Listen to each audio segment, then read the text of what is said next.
Hi guys, Dr. Mika here again from Shepperton Chiropractic Clinic, bringing you the Spinal Fact, which is a little weekly thought-provoking video snippet. And this week I wanted to talk to you a little bit about the patient who comes in and says, I was only doing and my back went.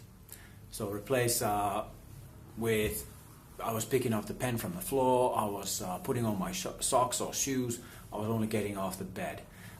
Something ever so simple, something benign, something that you do every day.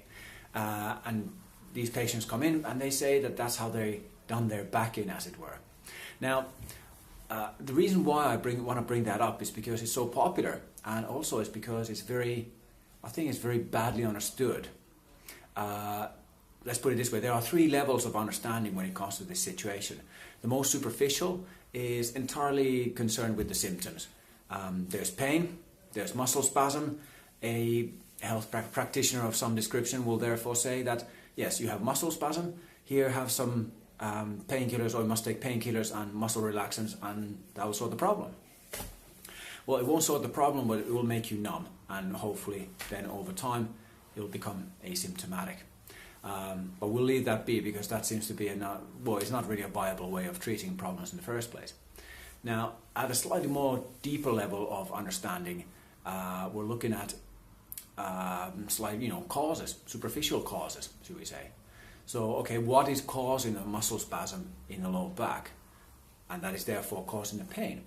Now, I suppose the most logical choices are low back, lumbar spine problems, pelvic problems, even hip problems that will therefore cause protective muscular spasm that then can be quite debilitating in their levels of pain as well as and stiffness.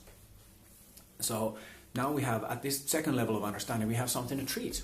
So we have to sort out the function, the mechanics of the low back, the pelvis, and even therefore produce that relaxation in the muscles, and hopefully that will then calm down symptoms. And that's all good and proper, and that works for a hell of a lot of people. A lot of people get really good results at that point, and they're content. But if we want to look at it even that little bit deeper, third level of deeper understanding of what really is actually going on in there, that's where things get quite interesting and fun, in my opinion. So essentially we need to ask a very big question, which is, why did that back fail at this particular time with such a mundane activity that the person has done hundreds or thousands of times before?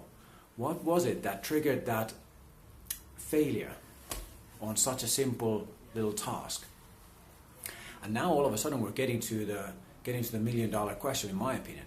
So you need to figure out, what is it that is causing that nervous system to be so under strain and so bogged under that it can't handle a very simple mechanical task. And that is, once you start answering those questions, once you start figuring it out, you start then finding out the causes for those mysterious headaches that are fixed when you adjust the foot, or the heartburn that goes away, the chronic heartburn that goes away when you adjust a rib, or equally and chronic neck pain that completely goes away by adjustment of a wrist.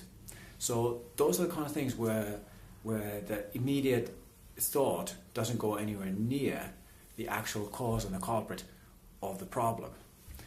And that is something that I attended a seminar on the weekend. It was really good fun. Thank you, Ulrich Sandström, obviously, for a brilliant seminar. And it just brought back to going to that seminar, brought this back to me, and how I've been kind of telling this to my patients face to face all the time anyways. But I just wanted to share this briefly with you, and to kind of reassure, or to how should we say it, or reiterate my commitment to trying to figure out the root causes of the various different problems that people present with.